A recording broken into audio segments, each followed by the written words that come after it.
Ayan, we have our new plant ulit. So, tignan natin. So, meron tayong tatlong halaman dito.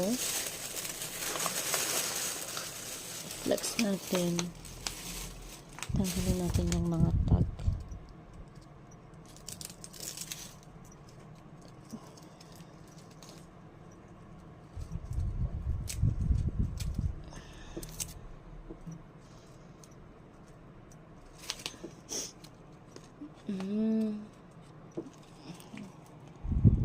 Yan, this one is white dove.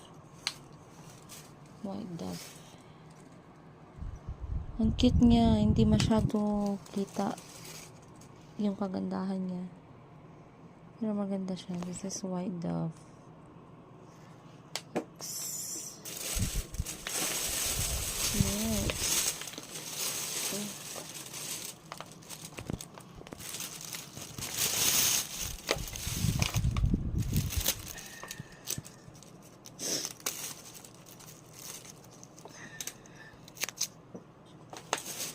Next is Golden Panama. Ang ganda niya, para siyang glow in the dark. It's so beautiful. And the last one, tandahanin natin dahil baka maputol. Dapat mo natin.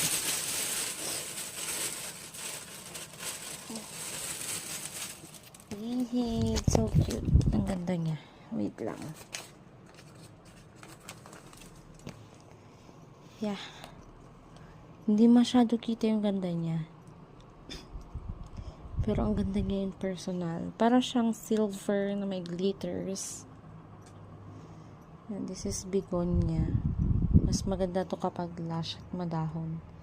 So, I will propagate this soon kapag naka-adjust na ng konti sa ating area. Yay! So, this is our new plants. So, we have Golden Panama na para siyang glow in the dark. Next, White Dove.